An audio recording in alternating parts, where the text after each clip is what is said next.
Welcome back to the Catalyst Effect podcast. I'm your host, Isaac Big Data Carter. Today we're tackling problems that plague many tech teams. How to turn a non-productive organization into a high-performance one. Joining me today are two experts who really know what it takes to transform struggling teams. We have David Posey, author, podcast host, and expert in coaching teams, organizations, and leaderships through tough transitions. And Melissa Ireta, a process transformation specialist here at Cantalo. She manages all of our projects and makes sure that the teams have a very engaged and accountable culture. And really appreciate both of you being here with me today.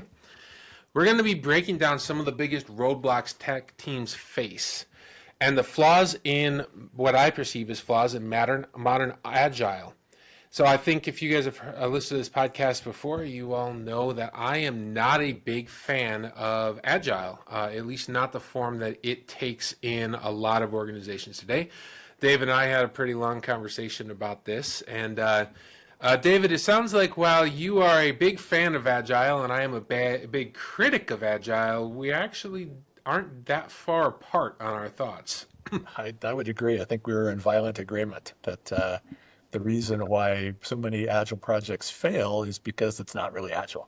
That the way it's implemented and discussed and socialized and led leads down many roads to dysfunction. And it can often end up looking a lot like a waterfall or a dysfunctional process with Agile labels all over it. Yeah. Your book, where's your book at now? I'm still writing. I'm still interviewing. It's in process. We're looking for a midsummer launch.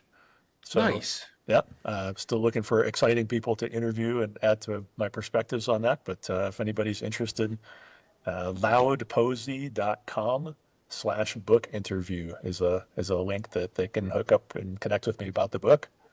And if people, is it okay if I do a phone number here, Isaac? Yeah, that's fine. And also we'll take the contact information and put it in the podcast description too so people can find it. Outstanding. Yeah, so if anybody's listening and wants to get on the book launch list and get a free copy when it goes live, that's area code 650-793-2516. And just text me your name and email address and phone number. I'll have your phone number, of course, and that'll put you on the list and get a free copy. It's called The Essential Leader. So it's nice. I'm recklessly tackling a topic that I'm not really sure how to do. So that's kind of the story of my career, doing things I don't yet know how to do, discovery. And that is that we have so many fantastic books out there about how to do effective product management and great leadership. They're legendary. And then there are some very good novels as well. Gene Kim's novel, Phoenix Project, The Goal, Unicorns. Back in the day, there was one called The Deadline. That's helped through storytelling, but bridging the gap between knowing what to do, and finding a way how to do it through example and storytelling is where I'm going with it. That's awesome. Yeah, we'll talk a little bit more about that, but that's actually where the Catalyst Effect and the Catalyst program came from is, as you know, you can go to school and get certified as a project manager or business analyst or software developer, but nobody tells you the whole process end to end of how to take an idea and how to get it all the way into the marketplace. Uh-huh. So how to take it past the theory stage is really, and into the application stage, there's just a lot of gaps on that. So yeah, awesome. Well, want to give a huge thank you to Cantalo Consulting for sponsoring this episode. Don't forget, new clients get a 25% off analysis projects through the end of April.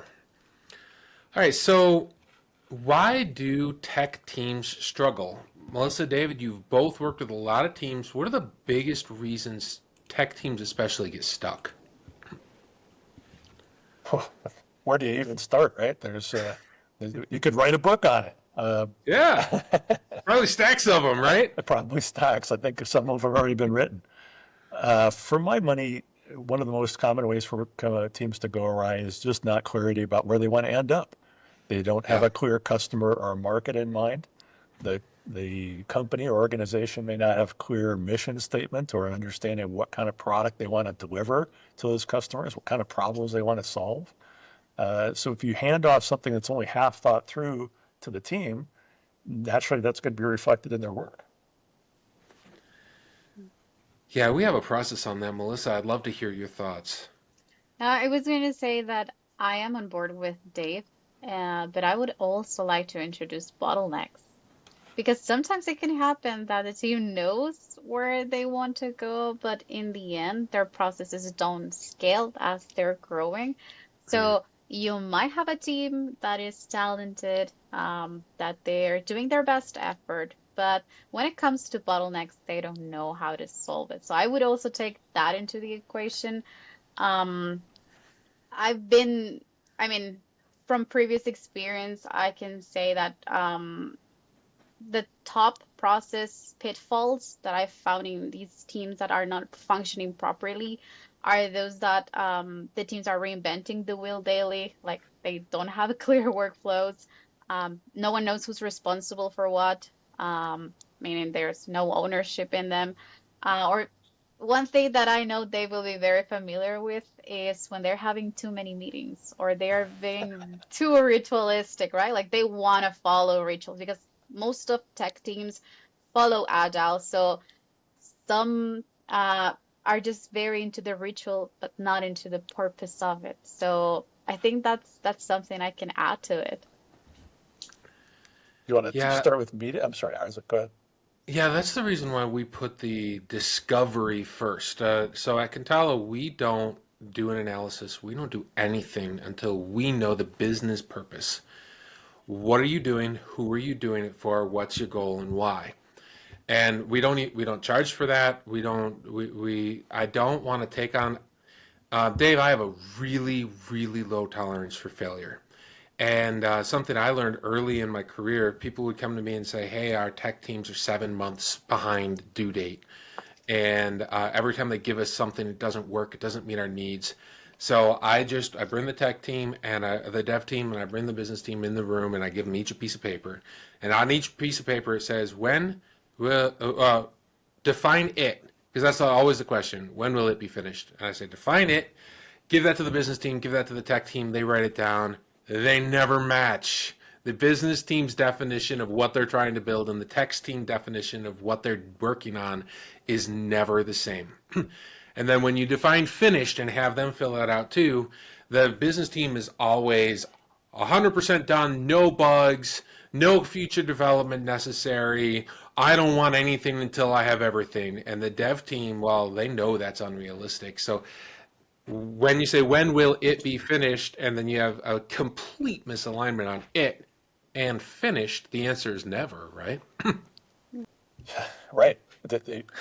We've come to two or three different definitions of finished too. Right. The Yeah. definition of done from Agile would be helpful. Uh, on the PMP side, usually there's an encyclopedia-sized book or requirements document, a business requirements document that was poured over and signed off on that people purport to have come to agreement to. But to your point, Isaac, everybody interprets that differently. If you're not discussing it and reaching a meeting of the minds on a regular basis, their opportunities to wander are many. Yeah, David, you said something in our last talk, how at the beginning of a project, you know the least about that project. Yeah.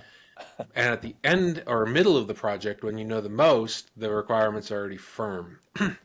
I'd love to hear you talk about that a little bit more. It's your argument against waterfall.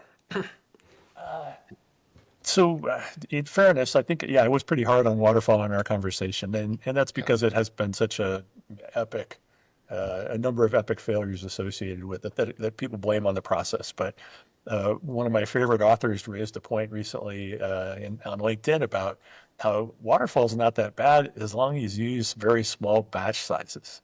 Yeah. Okay, that the problem of trying to do it as one full-born thing all in one go was the biggest argument that I brought or that prompted me to say, you know, so little at the beginning.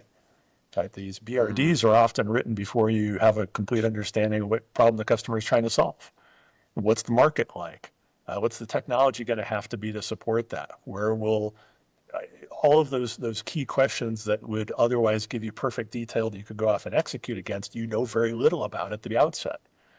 And my struggle as a developer decades ago was against that, was to say, okay, let's just iterate.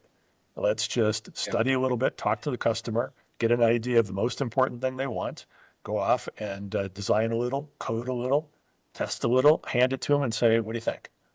Is this better than the last version? Are we going in the right direction? And the costs were very, very low of going through those iterations. So I did that for a couple of years and it was very successful. And then in the middle 90s, Barry Boehm published a book about iterative model of software development. And he illustrated it with a sort of a snail-looking illustration where he said, here it's all concentric circles. You start off with very small, low risk, low investment, low code, low delivery, low expectations. But we've accomplished something. The investors are willing to give you more money and more time to do a little bit more. And you do a little bit more, and everybody goes, we're getting better faster. Let's spend some more money. And I honestly had this flash like, oh my God, there's other crazy people out here doing this repetitious model instead of crafting the encyclopedia and trying to deliver it. So it was very confirming. And Boehm was one of the contributors to the Agile Manifesto in that respect. It was kind of another flavor of adaptive, or what we call Agile methodology now. Nice. Yeah, my complaints about Agile have to do with one, development teams have always loved Agile because it feels like they feel like they are more empowered because of Agile. My concern with that is the empowered dev teams are not the ones that are delivering value to the business. A lack of empowerment was never the reason why dev teams weren't delivering. It was a lack of accountability. So for me, I only want to see a process that increases accountability. Now, the teams that I've been on that have Agile in place, they hide behind Agile and use that to make up for the fact that they're not delivering. I'm telling you, I haven't been on a sprint release party where the teams weren't patting themselves on the back and all excited about the absolute nothing that they delivered that sprint. And they make up stuff to say, here's the business value I delivered, and that business value, one, wasn't a part of their initial goal for the sprint, and two, wasn't that valuable anyway. And everybody just pats themselves on, everybody on the back, yay. Do you mind if I dig into this one a little bit? Yeah, do it. So where was the product owner and the scrum master in all this? So I was going to ask the exact same. Because the product owner should be presenting, in my view, in the review. That is the product owner's opportunity to show off on behalf of the team what was created. So that's actually companies that implement an agile culture. A lot of times, even the project manager gets roped into this, and they're so focused. The product owner and the scrum master, they're so focused on making the teams feel validated. The product owner is in and it's a part of the team. Yeah. And they become such a part of this validation culture that they're very, very hesitant to have any kind of accountability. And I find that rampant in all organizations, but for me, a highly validated and highly empowered dev team is not one that delivers. A highly accountable dev team that has a high level of alignment with the business need is the one that delivers business value on a regular and consistent basis. I'm not going to get an argument, but I would like to see that business alignment come through the product owner. The product owner is empowered by the stakeholders. Who's put money in the game? Who's going to receive this? Who's going to go sell it? Who's going to have to live with it? So those stakeholders delegate authority to the product owner to represent them to the development team. Is that fair? How do you get there? How do you get there? Because I've been on Agile dev teams for 17 years. Okay. I've never seen a successful Agile project. Not one time in my entire career. I feel for you, and I'm sorry to hear that.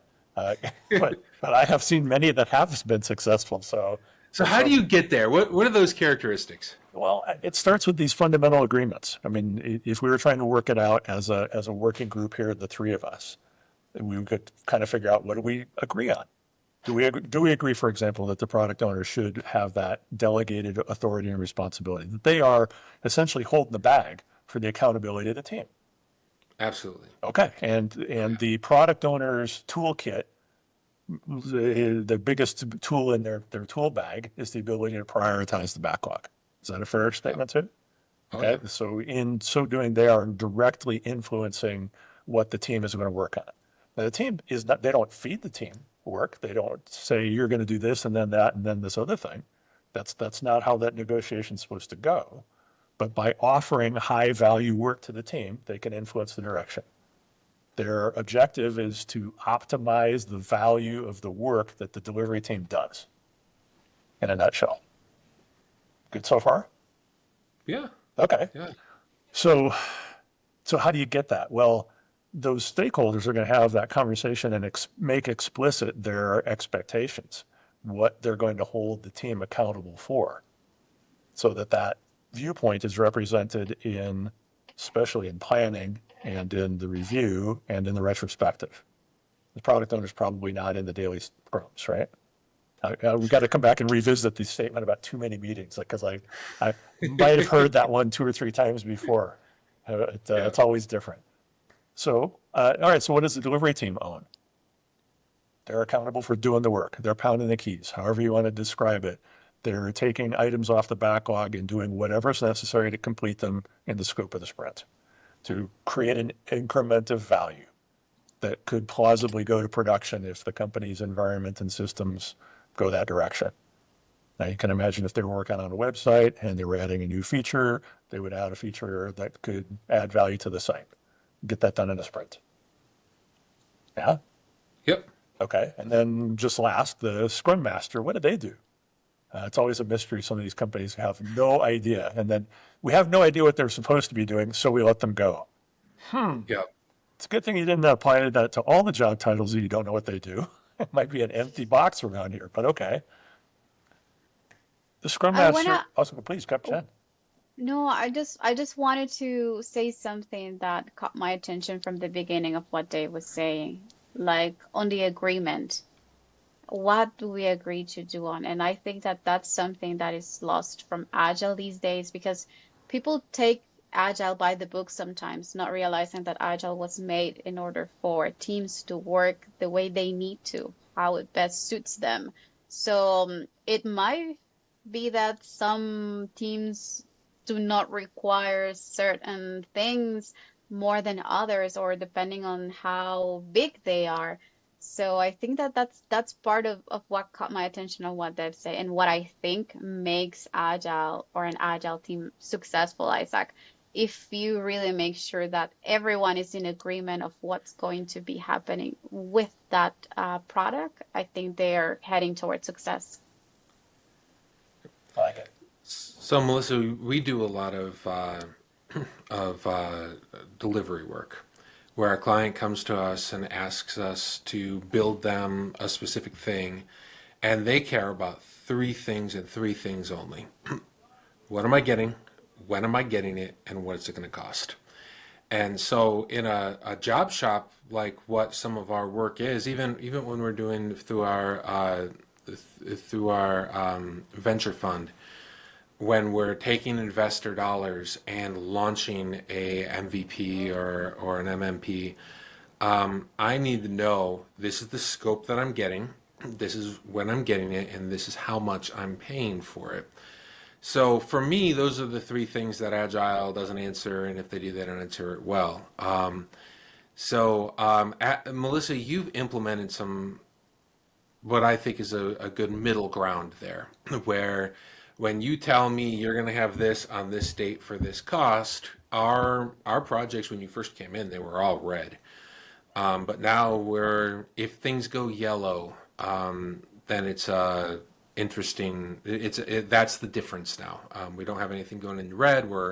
Everything's green, which means we're delivering on time, on scope, on budget. How did you implement that in an agile delivery system? I've actually been slowly introducing Agile. That's the secret. No, just kidding. I think, Isaac, that what's important is that you have a goal. And I'm not talking just about the goal of the product, but also the goal with your team. Like you're clear on what the organization is after. So if you see that your projects are more suitable to pursue Agile, go for it. I mean, do some change management there. Try to make the team players understand why it is important to adopt this. But at the same time, make sure that you are not enforcing things that people don't understand. Like, for example, and that's why I said, Dave, that sometimes people think about Agile as too many meetings and not enough delivery of value. But it's because I've noticed that some of them do not even understand what the purpose of a daily scrum is for. Like they think it's just to say, uh, today I finished this, I'm going to be working on this, and I'm pretty confident that I'll be making it. But that's not what that is about. I mean, that's just a status update. I can have that over Teams, right? I can have that over a chat. But the true value and making them understand that, I think that's key, Isaac, when you're going to be heading these delivery teams towards Agile. Yeah, one time on a agile project, I had one point ticket that I said I was working on for a whole week, and nobody questioned me on it. I said today I'm working on this, and tomorrow I'm going to keep working on this, and nobody. I almost just stayed on it just to see if anybody would ever call me on it. No one ever called me on it.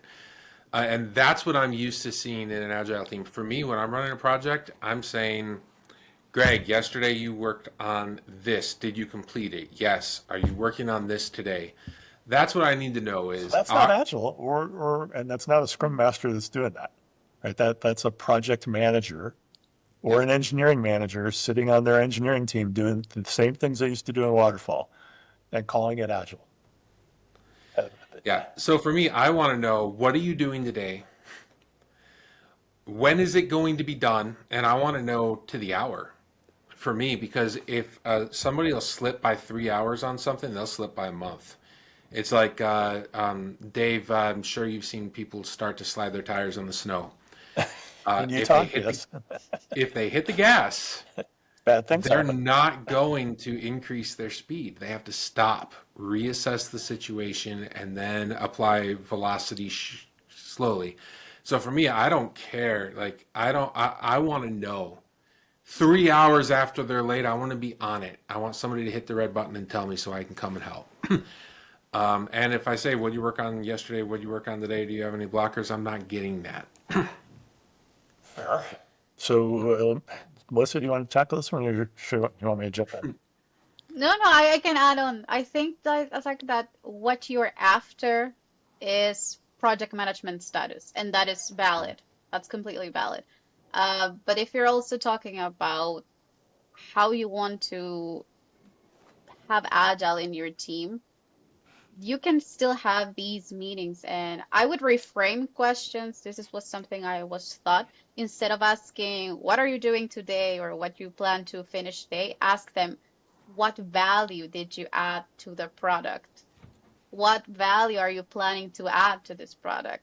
So that way they are more accountable on what they're doing and they just don't see it as something to be start and finish, or something that it can be, like you said, like you spent a whole week saying I'm working on this task, but nobody even knew what the value was. Maybe there are some that need that week working on that specific task, but it's because it has a great value. But you won't know unless you reframe the questions you're using. And I think that it will, if you truly have a good Scrum Master, but I mean, you shouldn't even say good Scrum Master, because I feel like if you're a Scrum Master, you have to be good. And if you had a good product owner, you've already done good estimations on effort, how long it should take for the team to actually complete the sprint in terms of points, all of those toll gates that are going to prevent from people to what say they're going to be doing 5 tasks in 2 weeks, but they just end up doing one. So that's how you can reframe it. So how do you run the meetings, the stand-ups in the morning?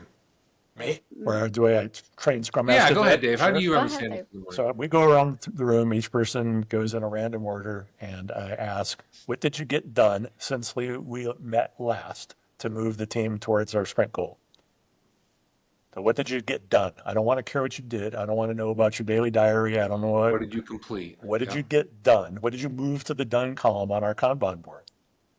Right. So and that's very brief. I completed this item that I said I was going to do yesterday. Boom, done it. Okay. What are you intending to do next? So you may have already pulled an item. You may have something in the sprint backlog. However it is, just tell me what you're going to do next. And then my third question is, do you need any help to accomplish your work? Or do you have any help to give? If you have time in your day, if you're going to be blocked for some hours, or if you hear somebody else in the stand up saying, I got an issue, can you help? Okay, so this is interaction amongst the team to maximize the getting done of things. Okay. Okay, And So good now thing, you're not driving towards activity. You're not encouraging I don't people to work care. on things. No, I You're don't care driving about busy. That's completion. busy. That's Yep. busy stuff. I don't care about it. You're a Yep. product owner. You're a customer. You want it done. You don't want Yep. the waitress to keep coming out and saying, "Oh, we're about to start the eggs. Oh, the eggs are half done. Oh, I burned an egg. I started another one. I don't give a crap. Bring me my breakfast." Yep. but it's such a good thing or a good point you mentioned back there. What is the goal of this sprint? That to me, that word goal is the key for everything. If you don't have goals in place, it's gonna be pointless. I would advocate for one goal for what it's worth, just because there's a whole thing in my book about goal confusion. Right? There's a school of thought that says goals are great, and they are. So why shouldn't we have more? Two goals must be better than one. What about three? Is three better yet? How about five? How about, I mean, one company I worked for, they had 28 strategic priorities for the year. And I said, how do you ever get any of these done? Well, we work on all of them. Everybody's very busy. How many of them got done last year? Oh, they don't ever get done. They're forever. They're goals. So not meant to be achieved. I'm like, no, sorry. Goals are This is not soft. That's not software. That's religion. you know, Goals aren't meant to be achieved. that's That's nonsense. really funny. Your customer wants yeah. to eat breakfast. You don't want to be in the business of just making food and throwing it away or starting over. That's one of the things that I noticed about. We had hired a vice president of sales last year, early 2024, and he had per quarter 14 projects, internal projects that they were working on. And by the third quarter, I realized, hey, we have a huge sales budget, but we don't have any more sales than we had when I was running sales by myself with no team part time. So we canceled that whole thing. We released basically the entire sales team, and now we're very focused. We want sales, and that's all we want.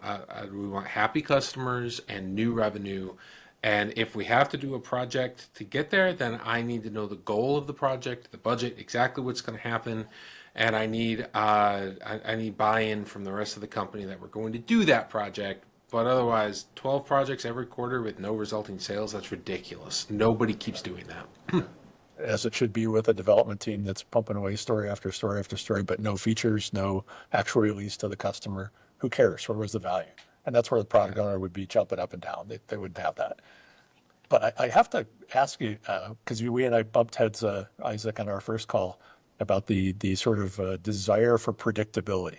You want to know when it's going to be done, what it's going to be, and how much it's going to cost, right? Yep. And I think we had the conversation about, every customer wants the same four things, I think: cheaper, better, faster, more. You left out Yep. better. You said cheaper, and you want to know what it's going to cost, and you want more of the scope, and you want it when you want it. But the better, the quality aspect often gets overlooked. Okay, so the reason I bring it up is because that's a very the desire for predictability is in some way inversely proportionate with the complexity or difficulty or innovation involved in what it is we're making.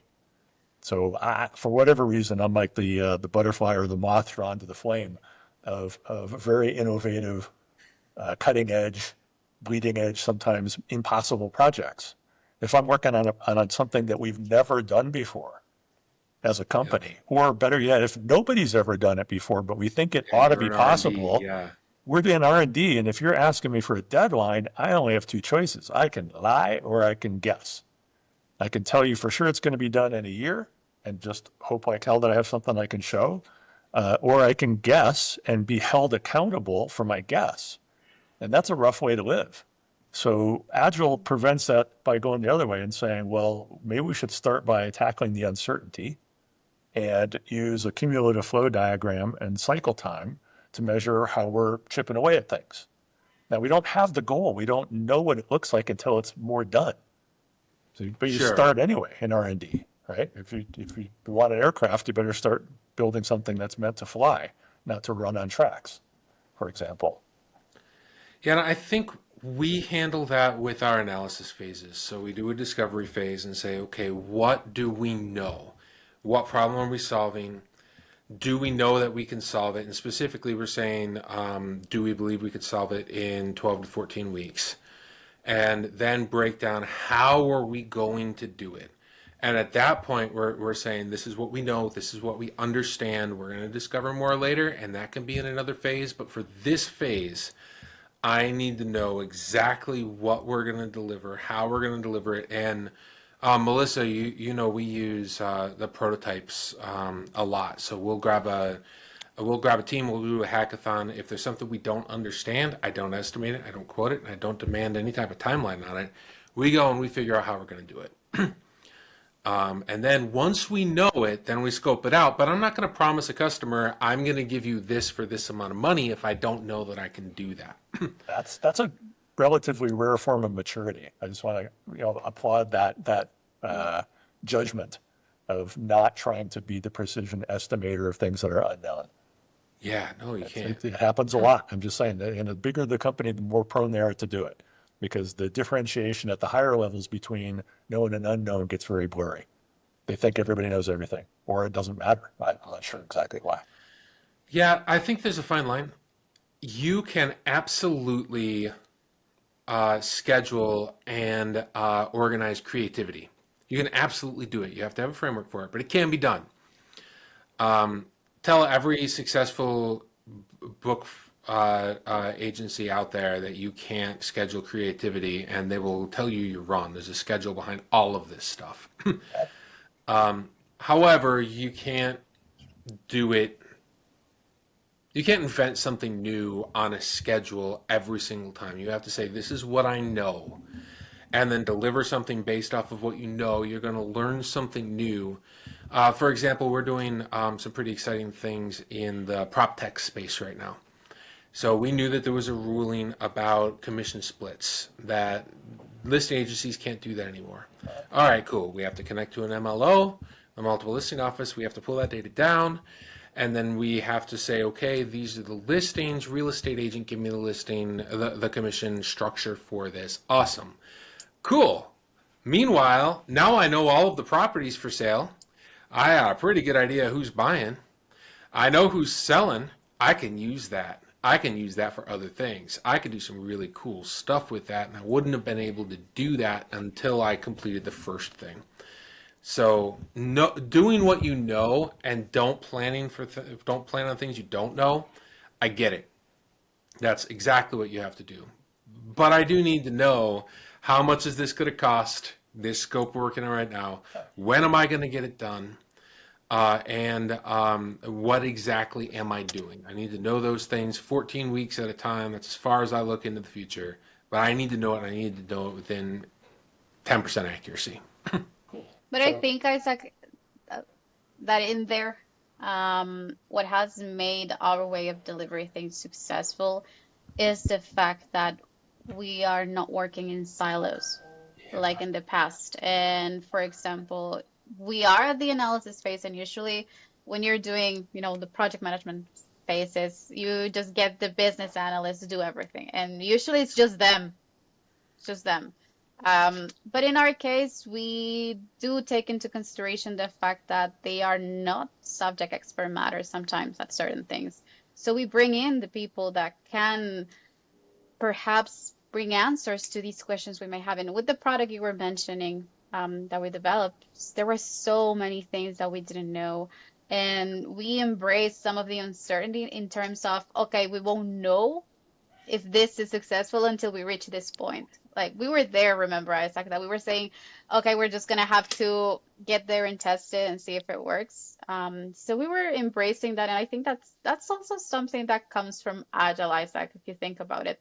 Embracing adaptability, being flexible, and ultimately we hit some roadblocks not related to what we were thinking, but we were able to overcome it. And I think ultimately it allows us, we had a really strong team, people that were willing to adapt specifically. So great point. I think it's a great thing that we have that analysis in place.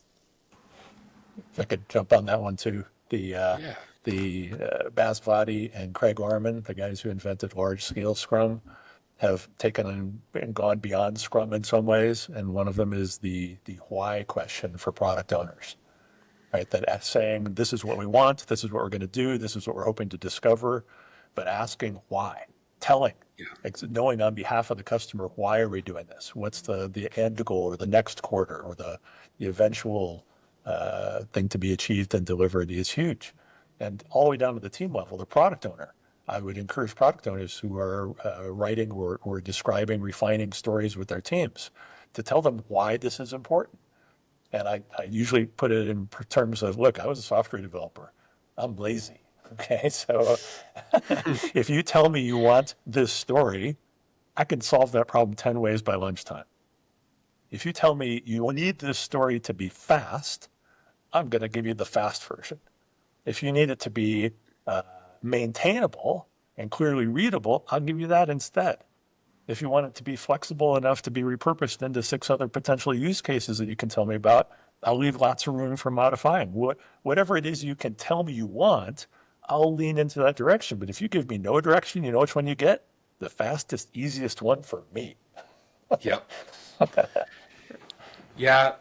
Especially, there's a saying in data engineers, in data engineering, that you cannot run a data warehouse agile. And you will not find a data engineer that believes in agile. I don't believe you'll find one. And the reason always is, every data warehouse I've ever worked on, I get called in to fix a lot of data warehouses because what they do is they do it with maybe 2% of the number of records that you're going to need. They do all their testing with like one project when you're going to have 40,000 projects. They do it with one example when there's 150,000 permutations of that example. And what ends up happening is the team is going in, okay, we got to get done, we got to get done, we got to get it done, and they don't do the modeling at all. So one strength I have is I was a data architect for 25 years. So on this project that we were working with, the commission splits, they brought me the data model, and I looked at it and I told them, you're going to have problems with performance here, here, and here. Fix it. Let me see the new model and let's look at it again. Product owners typically don't have that skill, and they don't necessarily have access to somebody that does. So you and I, Dave, we have that advantage that we can look at it at a technical design and say, here are the challenges you're going to have, and we understand where we can push on that. Dave, what do you do when you have a stakeholder team that needs that but doesn't have access to it, and they're just trusting their dev teams? Their product owner's got to be the translator in that case, right? They've got the understanding from the customer that knows what the eventual scale is going to be. The team, to your point, maybe the team has no idea. They don't have the same experience in terms of data scaling, so they don't know what to pressure on. Then there's going to have to be a discussion and some pressure testing of a design in terms of something that emulates eventual scale. And I have one counterpoint for you. I know a data engineer who thinks Agile, who does projects in an Agile way. Yeah, his side hustle is a very rapid implementation of data warehouses in Azure environments, which are notoriously difficult. So he's paid the price and has automated that, but he did it through an Agile process of a lot of experimentation, iteration, focusing on long-term value, solving a valuable problem in a way that customers found repeatably valuable. Interesting. Yeah, it's kind of Yeah, fun. I'd love to chat with them. Okay. Because for me these days, Melissa, you run your teams. I trust you. Hey, You wait, come and hold tell it, me. hold it. That was really important. Don't fly by that. What did it take for that trust to happen? At first, um, I had to believe that she was making the right actions that would eventually get us results. And then now those our projects are green, Uh, and on a weekly basis, she demonstrates to us. She's got this slide that she uses to demonstrate to us that we are on track. And if we're not, where we're off. So on a weekly basis, I have a good feel for my projects. uh, And when we go yellow um, or red, I'm not the one having to drive that. She is driving that and communicating to me where our slowdowns are. So no, I can go and run the business. I don't have to join the scrums. I was joining most of the scrums before you joined the company, True. oh, Melissa, I, because I I would have had to didn't. chase you out. What's that? I said I would have had to chase you out if I was the scrum master on those teams. I won't let managers in. Yeah. I can't be there. It totally pollutes the conversation amongst the team. Which is excellent if you're giving me the value that I need. But if you're not, I'm in the scrum. And I haven't ever asked you to invite me to a scrum, Melissa. I don't want to be in there. Trust me, your stakeholders don't want to be in those scrum meetings. They're only there because they don't trust you. If That's your right. stakeholder is joining a scrum every meeting, they're there specifically because they don't trust you. When I'm on a project team and I notice the vice president of engineering joining into a sprint, Bad time. Bad they're sign. not there because things are going well. No, no.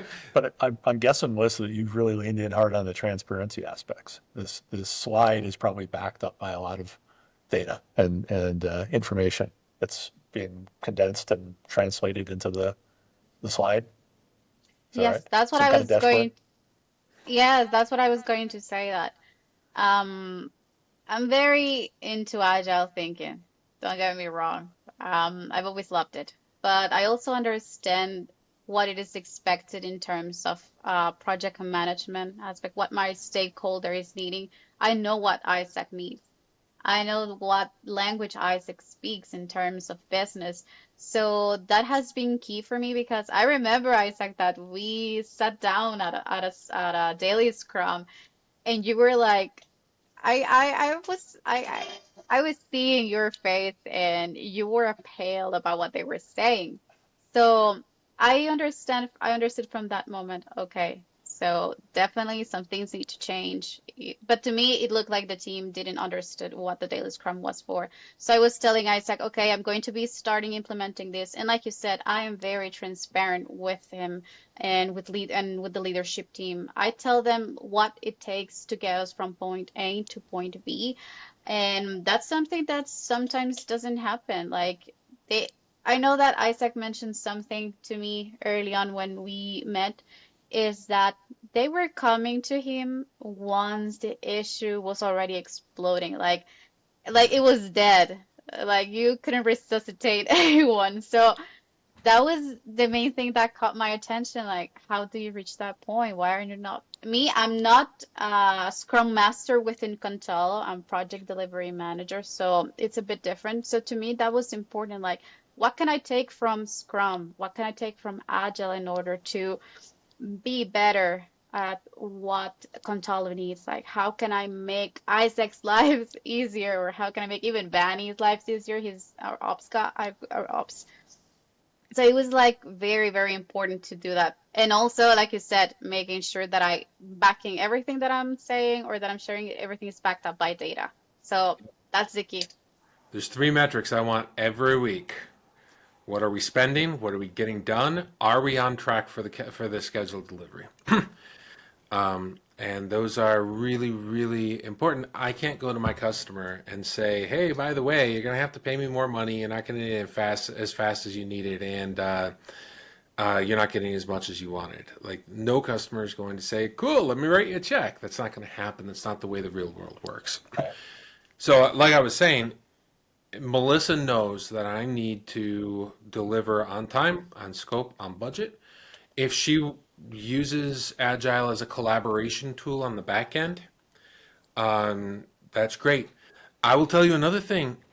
Um, the the sprint demo, I have lost three major clients after they misunderstood the sprint demo, believed that I was showing them a finished product, and terminated the contract. So I do not allow my clients in that sprint demo. If you're going to have it, that's fine. If you invite a customer, you're fired. Like, that's it. Because I have lost hundreds of thousands of dollars because our customers don't get Agile. They don't get it. They don't understand it. They don't want anything to do with it. And if you show them what you did in the sprint, you're doing a demo, they think that they're receiving the product that day, even though we explain to them that's not what they're getting. I've actually had the opposite happen as well, where Really? the customer sees the demo and thinks that they're going to have that in production today, because that's close enough. They want the value right now, please, with no Yeah. please, where there's a much stronger word at the end. I think that one thing I can add there, Isaac, is something that we've been talking with the team a lot and even with our business analysis. What's the definition of done? Like, that's important Of that course it is. because something that was happening, not here at Contalo, but I experienced in other teams, is like everyone's interpretation of done is completely different. So they're saying, "Hey, I just finished this," and someone else says like, "Okay, yeah, maybe it's finished. Is it?" And then you get to the client, and what you're presenting to them is not the client's definition of finish. So it's very important that when you are having or when you are fully embracing Agile, is that you are in sync with your stakeholders on what the definition of done is for each sprint or for each task, that they understand, not in technical terms because it's going to be difficult for them or overwhelming, but at least that they have a sense of what it is, what they should expect on those and those demos. When is it going to be ready? This, or even so, if your team has not completed something, it's not meeting the standards of done, do not mark it as done, making sure that you are also pulling that into place. Hearing a consistent thread here, a theme of things that are not done well, but are labeled as agile anyway. Yeah. Sure. For example, the definition of done, you probably saw my face fall, because if I pick up a new team, if you're my two new team members on this team, how can we mark anything with done without having a definition of done? We should have done that before we started doing work as a team, including the product owner and the scrum master. And the product owner should be able to tell us with their best guess what it is that the customer is expecting that's going to be our definition. And Yep, for the here's the first, acceptance criteria, here's the test requirements, yeah, here's the security requirements, no, all of these things. now Yeah. let's be clear, right? You said acceptance criteria, perfect shot, right? Because your product owner is supposed to be accepting work when it's done. Just because if I'm a developer, I move it to done doesn't mean it's going into review. It has to be formally accepted by the product owner. So they go back to the acceptance criteria, whatever testing, they review it, they test it, they might put hands on it if it's a keyword thing, and be able to demo it then themselves to go to the stakeholders and say, yeah, it's real, it's working, it's done, it's up to our standards. So what I found is teams that have alignment, where the stakeholders and the leadership are setting very clear expectations, and then the teams that are highly accountable, where they are either meeting those expectations or sharing the reasons why, and they're very communicative, and the alignment is very, very strong. You're right, Melissa, we don't have those silos. We have developers join analysis periods. We have I'll jump in and be a part of a hackathon team. I need to make sure that everybody knows what we're doing, who we're doing it for, and at every step of the way, I can represent to my client our progress and the quality standards that we're meeting. Any company that has those things tends to be successful. And the teams and businesses, organizations that don't have those things tend to fail and blame Agile or waterfall or something. or sticky It's It's notes right. never their fault. or critical path or whatever else. They blame whatever the project management methodology is. When at the end of the day, you have to have alignment and accountability, and that can only come from leadership. You want to write the foreword for my book? I mean, that's what's the essential leader is about how development teams don't succeed without effective leadership. So, Yeah, Dave, how do we get from the chaos? They don't tell me when they're behind. They're all these excuses that leaders make that I used to make as a leader. sure. They're stuck and they're not telling me. They're not giving me what I need. I tell this joke all the time from Despicable Me, where Dr. Nefario made a fart gun when Drew asked for a dart gun, and then Dr. Nefario says, I was wondering what the purpose of this device would be, but I built it anyway. What are you doing? So, how do you get from that into the aligned teams where everybody's working towards a common goal? Fantastic question. Really great question. There's no one answer that's going to fit here. So let me just take one that's really common and lay it out. And that is, I would ask you if you're going to role play the leader of this group and you're going to ask why your team is not bringing you these issues early. Why did they sort of fake progress or fail to report that they're in difficulty until they need resuscitation? I'm going to ask, why do you suppose they're not talking to you? If you go talk to those development teams, they're afraid. Yep. Fear is very, very common in these environments. So if they're afraid for a good reason, like, well, the last 3 people that reported they were behind got fired. So everybody knows not to do that now. And the product owner who said, this product doesn't make any sense the way it's being spec'd out from leadership, customer saying something different, we have a misalignment here, help me out, they got fired too. If you're having that sort of dysfunctional leadership style expressed, you can expect people to adapt their behavior to those circumstances. They're in survival mode. They're not aligned. They're not chasing their goals and dreams and having a great time at work. They're in a job. It's right next door to the jail. Okay, it's not fun times. If I'm counseling those people at work, the delivery teams, their objective, my objective in their team, is to get to the point where they're smiling coming to work. Because if you're excited and leaning in and you're feeling like you're making this valuable contribution, that's not really work. And that's where creativity and innovation and collaboration, all this other magic happens. But it had to be allowed. There had to be permission for it from leadership. Even better if you have a leader who recognizes that and models it. Oh my God, the difference between a leader who can say, I tried something last month and it turned out to be a disaster. Here, let me show you my cards. Right? This is my plan, and this is why I thought it was a great idea, and this is the data that shows it's idiotic. So we're canceling last month's initiative. And based on the data, we're going to do this month's initiative instead. Now, 9 out of 10 leaders can't give that presentation because they think it makes them look stupid. When every developer and every person on the teams would go, an actual leader has shown up. What the hell happened to everybody else? Right? I'm here for you, man. If you can admit you make a mistake, you're going to make it safe for me to make mistakes. And I'm going to tell you when I made a mistake. I estimated it 4 days, but Isaac, it's going to be at least a week and a half. I blew it. There was a big chunk of work here. It turned into a bag of hair. I thought this thing would be half a day, and it turned out it's probably going to take me 4 days. If I can't admit that, you're never going to hear about it. And who could set the example for me? So Melissa, how did you do it? How did you turn that environment at Cantalo? And I know you didn't. I know you didn't do it alone, and I know you didn't do it overnight because I lived it.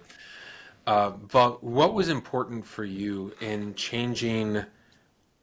You came into 6 projects in the red, and now we have 5 projects and they're all green, and we have 3 grays because they're completed on time, on budget, on scope. What was instrumental for you in doing that? I think that was important is transparency and trust. To me, that was the key of it, and making sure that the team understands that I am here not to judge their speed, their pace. I'm not here to judge whether if they're doing it good or wrong. I'm here to actually support what they're doing. And how that looks is going to be different for each and every one of them. But I was always like constantly, hey, if you need anything, let me know. Sometimes when you are in a leadership position, people think that that they serve you somehow, but it's the other way around. And this is Yeah. a concept I like. It's the servant leader. Like you're there for your team. So with the developers, I've always been like, what can I do for you? Like, how can I help you? And they've grown confident and they've grown in trust with me. So that's why you've noticed that in the past we were not able to overcome challenges because we should have overcome them 2 weeks ago, or people were not reporting issues, people were not reporting the things that should have been reported on time. But now they're doing it because they know that the reason why I'm asking is not to judge them or put them on the spot, is just to make sure that I can help them, is to make sure that they can continue their workflow smoothly. And that has been very key. And I think that you play part on that as well, because you have been trustful of what I'm doing. You have built that trust. The whole leadership team has given me this trust that they know what I'm doing, that they know what my skills are. So that in turns is something I can transmit to the team. So it's like little change. Like if from the top they're doing it great, the rest of the team is going to be also doing it great. It's going to And be turning pushing me things out of around. operations was probably a really good move. Hey, Isaac, don't touch my dev team anymore. Stay away from them. Freeing you up for higher value tasks, we'll call Yeah. it. No, but definitely, I think that regardless of it, Isaac, it's really, really big when you are being trustful of the people you're working with, like the people that works in your team. It's a lot easier to trust when it's happening. We're getting the value that we need. Dave, I want to get your opinion on something. Hit me. Melissa, myself, and our dev team had a tasking session on Friday, and there was one feature that was being tasked out, and I looked at it, and one, as the product owner, I'm asking, how did this get in there? What was the priority on this? I don't get this. And then they explained it to me. I'm like, oh, yeah, that needs to be there. But there was a discrepancy, as they said it was going to take 5 to 8 days to complete. And I thought it should really be like 4 or 5 hours. So then they dove in, and there was 5 acceptance criteria. And the first 4 they could have done in a day. And the last one was 4 days worth of hard, solid work. And I'm like, okay, set that aside. All right, let's rebid this. We get it these things in one day, and then we went through the rest of the features, and then I started realizing, oh hey, these are the benefits that I get from the other 4 days of work. So we could get this done in one day, or I could get this other thing done in 5 times the cost in time. Give me the 5 times the cost I wanted. But what didn't happen was I wasn't presented the option up front. I had to dig to get there. For me, what I would have rather had, and I understand, Melissa, you were working with a technical team lead that's on another project right now, and a group of interns that we've trained and converted to junior devs.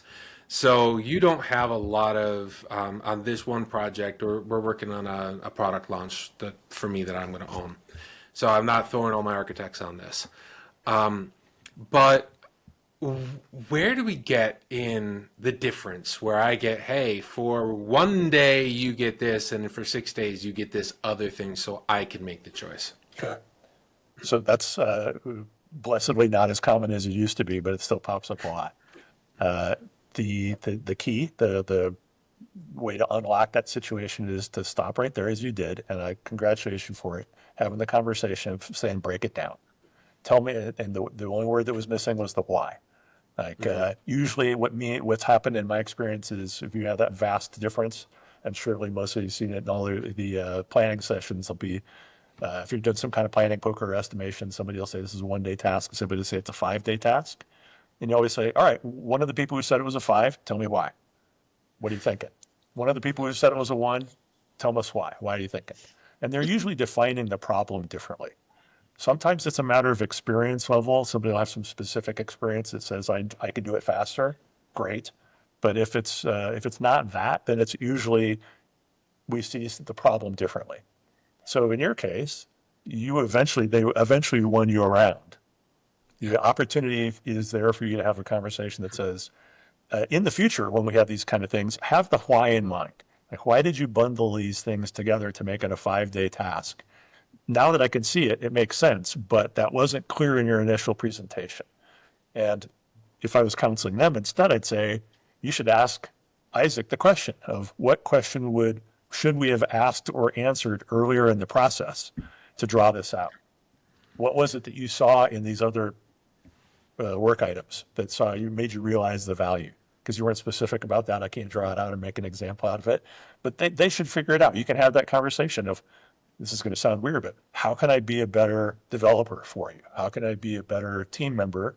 And for you to ask, how can I be a better product owner? How can I cut to the chase better? And then your scrum master is probably going to go, batch size. Okay, batch size. We should always be breaking stuff down smaller. If you can't think of anything else to do to make it better, drop the batch size. But I have to tell you, this project I want it done by May 30th, and if they come back and tell me it's going to be done by June 5th, I know where I'm getting those 5 days from. Right. You got 4-day optional task in there that's very valuable, but that you can live without. Yep. Right. And Technical also, debt. Sorry, go ahead. no, I was just gonna say, Isaac, that also, I mean, that's good because they are now learning to be transparent with you in saying, hey, we cannot accomplish this for that date. This is what the real date is going to be. And from there, you make the adjustment, whether if it's in scope, whether if it's in timeline, whether if it's in budget, you name it. I think that that's what's changing with the team. Yeah. I think the other thing is I can notice a difference with the team the day we started using the discovery report as the basis of our analysis. So the day we started saying, here is the market need. Here's who is benefiting from that need. Here are the list of people that are our companies that are already addressing that need in a different way, why what we're building is better, and how we're solving it. And the minute I gave that to the dev team, they started engaging. They started understanding what we're doing. Yeah. And then we start saying, okay, dev team, we're doing an analysis. The business analyst is driving the analysis, but the technical portion is being done by you. And as soon as they started realizing, okay, I know what we're doing, I know how we're doing it, I get to give feedback on the technical specs. I used to write the technical requirements. Now I don't. The team does the technical requirements. And now when we go in and say, okay, here's the accountability portion, you said you could do this in this amount of time, and I need you to do it with a 10% variance. We have much more engaged team members. I have a lot more faith and assurance that they're going to give me what I need. And that when I go to the customer and I tell them, here's what you're getting, here's when you're getting it, and here's the cost, I'm not giving them anything unrealistic. You ever drag anybody from the delivery team into those conversations so they can see that end of the accountability conversation? We've started doing that. Yeah. I bet. Yeah. And by the way, thank you and congratulations for not going down the dysfunctional end of that conversation about holding people accountable for dates if they miss, right? Or in the case of the 5-day task, you had the 5-day task that you thought was a 1-day task. An engineering manager could easily have said, I thought this was a bunch of experts. You should be able to do that task in 1 day. Why don't you just pull the pin on the grenade and leave? That would be horrible. And yet it happens all the time. So you shamed them, you blamed them, and then you left them with no way to fix it. And there's not even a conversation for them to say, hey, wait a minute, this is really valuable. All right, we'll give you the 1-day version. We're going to do something in 1 day. Think of all the lines of communication that get shut off with that kind of comment. Yeah, oh man, I've been on so many projects where the owners, the vice presidents or whatever, they sit down and say, okay, what's the due date? The due date is January 3rd. Awesome, cool, what's the budget? The budget is $3 million. Excellent, what are we doing? Like, Apple how, project management back in the day. yeah. Now, hold on a second. No. Let's start with what are we doing and why. And then we can get into the budget and the team and the delivery dates and all that. But one thing I stopped doing a couple of years ago, I don't give due dates. I don't give due dates at all. I tell my team what I expect from, or what I need, Yeah. the why, what I'm going to do with it, and then I tell them to give me a reasonable date. But once they give me the date, it's in stone. Like, that's the date. I am planning towards that date. If you don't give it to me on that date, I've got accountability to my clients that I'm going to deal with. That's true. No, but I So think that you you. got a risk issue there. I'm sorry, Melissa. Keep jumping in. No, Go ahead. no, go ahead there. There's a risk issue there, right? Because if it's a big enough piece of work, or if there's substantial uncertainty, unpredictability, complexity in that work item, and you tell me as a technical lead on the team that we have to give you a date today, when, as I said, we know the least that we're ever going to know. It's a 14-week project. Today's our dumbest day, and you're going to make me name the date today. What I'm probably going to try and negotiate with you, just with the benefit of some scar tissue, is how about if we work on it for a week and then I give you a better date? So that is part of our analysis period. We have a 6-week analysis period where everybody gets comfortable with the requirements. Okay. We'll do proof of concepts, we'll do prototypes. I'll grab a dev team from the Good. university and we'll come in and do hackathons. Yeah. If if they are giving me a date and they don't have an understanding, then that's on them. Because for me, I will throw all the requirements, I will throw all of my resources behind making sure we understand. So you're trying to drive that uncertainty out in your process. Yes, we drive the uncertainty out. And if we have uncertainty in there, I'll go to the client and say, hey, this is uncertain. This is going to be time and expenses for a set period of time. And as soon as I can give you that certainty, I give you the quote. I give you that quote. But I am not quoting something that, one, I'm not confident in, that I don't know exactly how to do it, and two, the teams haven't supported as well. Someday when we have more time, I want to hear the story of the project that you learned that from. Because you weren't born with that understanding. No, no. There's some scar tissue there somewhere. Yeah, there were lawsuits involved. I don't want to hear about the lawsuits, but I'd love to hear what preceded the lawsuits. Sounds like Yeah, something to be no, avoided. people only change for two reasons, right? To avoid pain or to increase comfort. It's the same reason. You change because it hurts too much to stay the same. Yeah. And yeah, the process here was developed because I'm just tired of the pain, right? I've enjoyed this conversation today, folks. I think that the biggest takeaway is leaders, it's your responsibility to create alignment and accountability in your teams. If you're not getting what you need from your dev teams, it's not because they're not trying. It's because they don't understand and they don't feel safe enough to give you the true answers of what you're trying to get to. Accountability has to be a balance. It can't just be a whip. And if you don't have dev team members that are meeting your expectations, either they don't understand them or they're not reasonable. And until you address the leadership problems, you're never going to have a smooth operation, which is what I had to wake up to one day and realize the problem on my dev team is me. Craig Gorman has a great quote on that. That's and you might be quoting somebody else in fairness, that says, every system is perfectly designed for the results that it delivers. So your system is delivering the results because you designed it that way as a leader. You are the ultimate accountability. You should draw your org chart with you at the bottom, supporting your direct reports, supporting their direct reports, supporting the delivery teams to deliver to the customer. That's how your org chart ought to look for an I empowered love team. it. Well, thanks so much for joining us today. Thank you very much. Dave. Oh, my pleasure. Melissa, I gave you approximately an hour and a half notice that this meeting was coming up. We were doing this podcast today, so thanks for jumping in over here. You do not get an extra hour to deliver your project reports this week. So, Naturally not. Oh. this has No. been I Go want ahead, it Melissa. all and more. No, no, but thanks for having me. I've always enjoyed these, especially the last episode. It was very, very insightful. And to be able to share common ground with Dave, I think that has been very enrichment. And I'm very thankful. Okay. All right. Thanks, everybody.